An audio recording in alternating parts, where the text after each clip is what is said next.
host, Veteran Mountain Man, and this is another Regulatory Tuesday. So today we actually have something new out of New York State's Assembly, and what they have done, effective November 1st, 2019, is banned all quote-unquote undetectable knives. Now, let's discuss what exactly an undetectable knife is. And you can see here in section 5D, it actually defines it. Means a knife or any other instrument which does not utilize materials that are detectable by a metal detector or magnometer when set at a standard calibration that is capable of ready use for stabbing or cutting weapons and was commercially manufactured to be used as a weapon. Now, this gets kind of sticky. Number one, there's a bunch of companies that make and use ceramic with composite handles in their material that are commonly sold as kitchen knives. Heck, Farberware is one of the most notorious. You can pick up ceramic Farberware knives pretty much at any department store in America and in most of Europe. Ceramic is very popular amongst chefs because it keeps a very keen edge and allows you to have a very sharp cutting surface. Not to mention, realistically, up until the Bronze Age, knives weren't commonly made out of metal, people. Most knives prior to the Bronze Age and even during the early Bronze Age weren't metal. They were flint, Arkansas stone, obsidian, all sorts of stuff. It's one of the reasons ceramic knives have gained in popularity over the past few years. We can actually make good ceramic blades that hold an edge very well. Which was something that humankind lost when we kind of moved away from certain types of stones and into metals for creating tools. Because creating a flint knife, heck, people used to make their own flint knives. It took some deer antler and a few hours plus a leather pad to sit over your knee, and you did a process called flint knapping. And, I mean, arrowheads have been made out of flint. All sorts of cutting implements have been made out of stone and glass for a long time.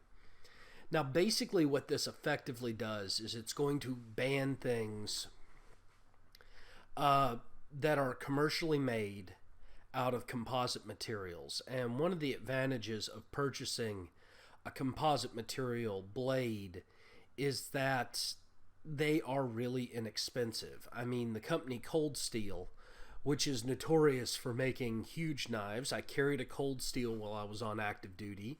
They make really high quality, fairly inexpensive knives that are really rugged and robust, designed for serious usage.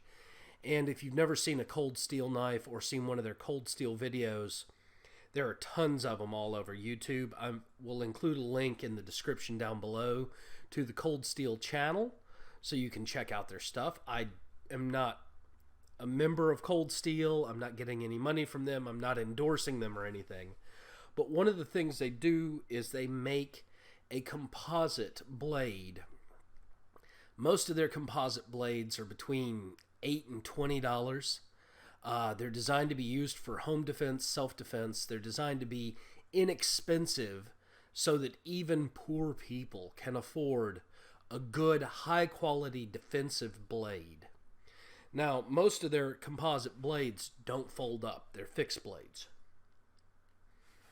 which makes them really difficult to kind of conceal carry.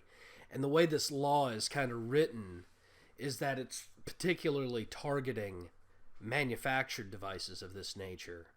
And most people aren't going to go walking around with a giant plastic knife on their hip and try to wander into a courtroom or a city council building or a state public office.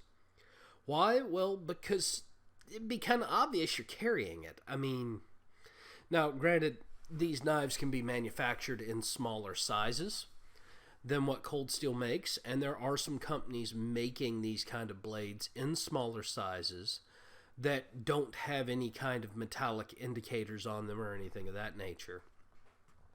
But truth be told, you can walk into a Walmart and buy a 2.5 inch or a 3 inch ceramic Farberware knife for about $12. It gives people who don't have a lot of money the ability to get a good high quality blade that will do a lot of hard work.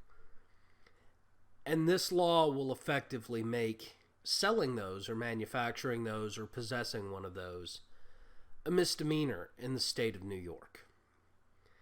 This realistically is a serious overreach, in my opinion, by the New York State Assembly and Governor Cuomo of New York, who has signed this bill into law. I am going to include a link in the description to the New York Assembly alteration of this particular law. It'll be down below. And I encourage you to go take a look at it and take a look at some of the different options out there that are made out of composites. And if you're in the state of New York, well, it's almost too late to purchase something like this. However, don't get caught with it after November 1st if you are going to go buy them. And if you live in New York, I think you should seriously consider looking at replacing your assembly people and your governor, because this is insane. People aren't buying composite knives to go kill politicians or wreak mayhem. It's poor people who have issues defending themselves and need something to even the playing field that are buying a lot of these. Or people needing a good kitchen knife and can't afford an expensive, high-quality steel knife that are buying these kind of things. And this is just going to hurt people more. Well, I want to thank you all again for joining me. Please don't forget to like and subscribe. Also, don't forget to follow me on my other social media sites, which are listed down below. And as always, have yourself a beautiful day.